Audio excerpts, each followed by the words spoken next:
I'm Thomas Smith, and today we're going to talk about using AI to create a logo as well as a visual identity for your brand, which it's actually quite capable of doing at this point. It's pretty amazing.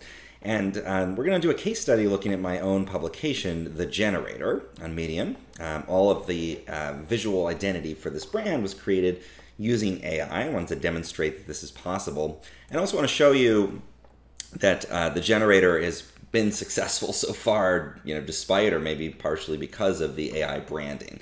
So far the publication is getting about 130,000 views per month, and that's after about a month and a half of operation. So, I don't think that's due to the AI branding necessarily. I think it's because of the really awesome writing in The Generator about generative AI, but it certainly shows that AI-generated logos and branding is not a barrier to having a successful publication, or at least enjoying the early success that we've had here. So you certainly can create logos and branding elements using AI and have a successful publication, or at least a successful launch.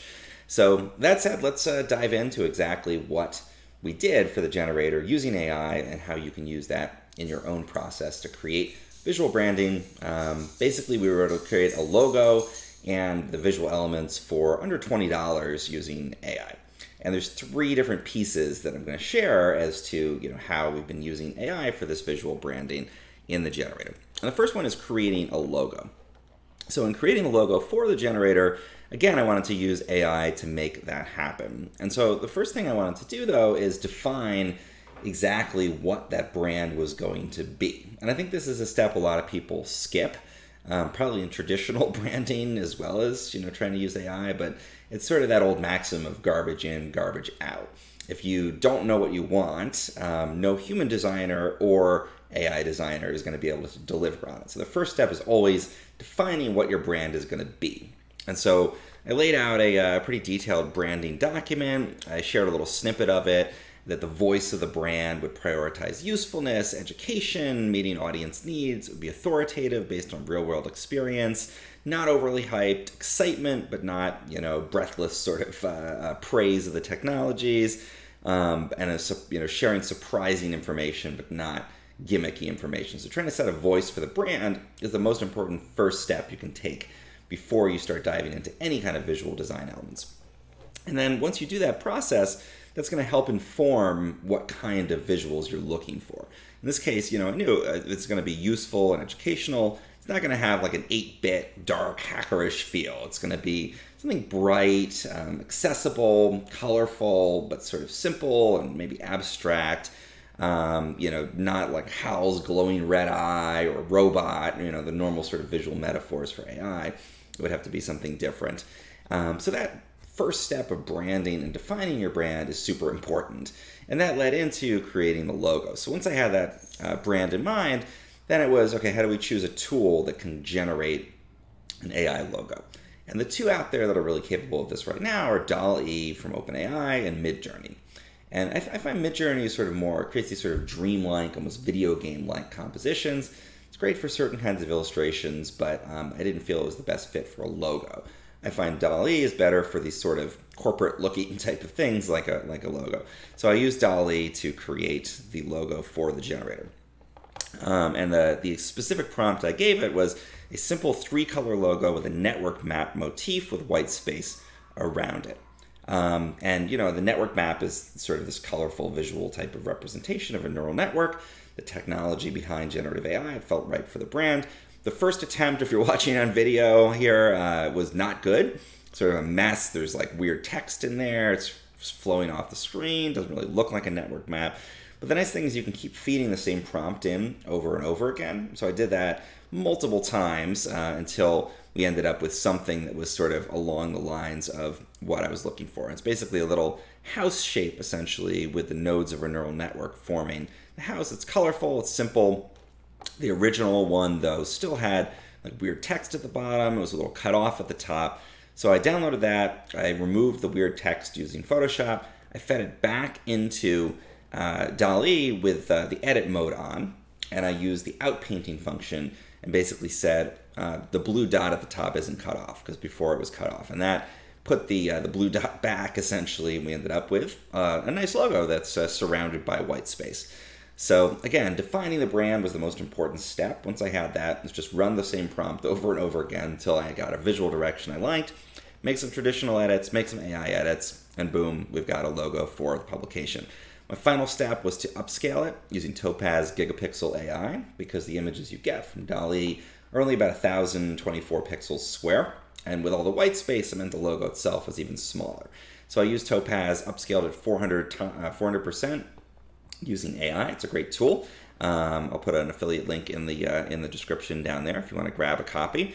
And that made it big enough to actually be like a print resolution, certainly big enough for the publication. And that was the process for the logo. So the next thing I wanted to create was some cover art for the publication, something to go along the top of the page.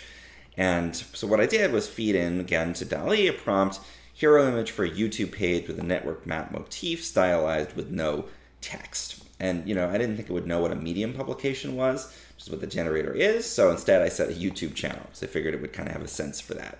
And that didn't go very well at first. The first results were kind of all over the place. It put the YouTube logo or like fake versions of the YouTube logo in to a bunch of them. Didn't really capture what I wanted. So I switched up the prompt, and even after many, many attempts, it was still generating stuff I didn't like. So I changed up the prompt and I made it dense network map with colorful nodes filling the frame. Again, ran that a bunch of times until I got something I really liked. It was sort of colorful, looked a bit organic, very grid-like, but still captured that idea of that network map. Much more ordered, almost looked like a woven piece of fabric or something. And that felt right for the publication. Visually, again, referring back to that brand that I had set through that branding document. And that's still the most important part. So I think that the big takeaway there is, you know, feed the prompt in several times, but if you're still not getting what you want, switch it up, choose something else, go in a different visual direction, tell the AI that you want some different kind of thing. And that ultimately yielded the background that I think works really well at the top of the publication. And again, downloaded it, cropped it to what I wanted, and then upscaled it with Topaz so that it would fit at the top of a publication at a high resolution. So you can create backgrounds, you can create logos, again, using those two technologies. And the final thing that I've been using AI for visually for the brand is to create illustrations for the top of stories. And with this one, this is where Midjourney, I think, really shines. So Midjourney creates these really nice illustrations, very detailed, very interesting, better than DALL-E, I think, at doing that at the moment. So I got Midjourney using Midjourney 5. An example is I'll take the concept of an article, I'll feed it into Midjourney, say I want an illustration, and then I'll give a target publication, a real publication, whose visual style I think fits the article. So it's sort of a techie article, maybe I'll tell it in the style of Wired magazine or MIT Technology Review. If it's more sort of culture-oriented, I might say Variety or something like that. And I don't like to mimic the style of a living artist ever, or illustrator. I just feel that's kind of icky to take somebody's visual style. But I think choosing the style of a publication kind of gets you in that right visual vein while creating something that's not just, you know, kind of is exactly like one artist's style, which again, I don't think is a good thing to do. So I'll give it a prompt, for example, illustration of a writer, editor, SEO pro, and photo researcher, each popping their heads out of a tiny door on a wall, illustration in Wired magazine.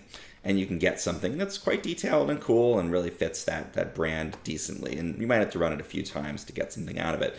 But again, you know, specify illustration for one thing, to tell it you want an illustration, then the concept, the visual concept you're going for that article, and then you can either say a style yourself, you know, you can just define an artistic style, or give it an example of this type of publication. Almost pretend, hey, this ran in, you know, Wired or something where, you know, probably didn't, but it'll give you a visual style that's similar to what that particular publication might choose. And Wired has these very sort of geometric illustrations. They love their saturated colors. They love their like 7-color spot color printing and things. So I picked that up and created something that fit that visual style, which was right, would be, you know, potentially right for that type of story. So again, just sort of summing everything up here. First, most important step, define the brand. If you don't do that, you're not going to be able to create good visuals, whether you're working with AI or a human.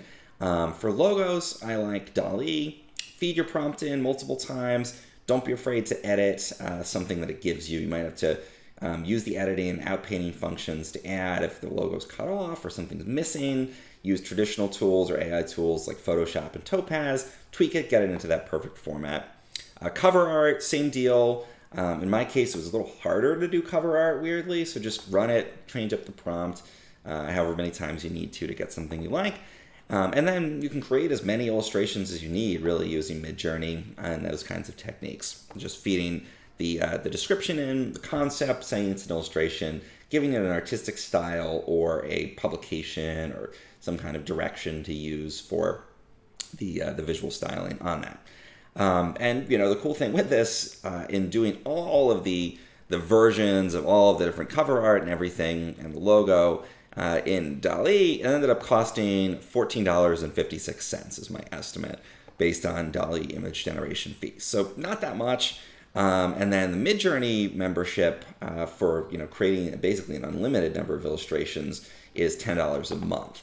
So probably around 20 bucks, a little under 20 bucks if you want to sort of divvy up my usage of Midjourney between this and other things, plus the $14.56 to create all the visual styling for this publication. And, is it the same as you get with a human designer? Probably a human would do better. But, again, the proof is in the pudding. Like you look at the stats so far in the publication, almost 200,000 minutes of read time in the last 30 days, over 130,000 views after less than 2 months in operation. Certainly the visual styling being created by AI is not standing in the way of the publication at all. And it's something you can use for your own brand, either to enhance an existing brand or create elements like illustrations that fit your brand identity, or to define a totally new visual brand and realize it using AI. If you found this helpful, please check out the generator on Medium. It's medium.com/the-generator, and subscribe to this podcast wherever you're listening. Share it out with your friends.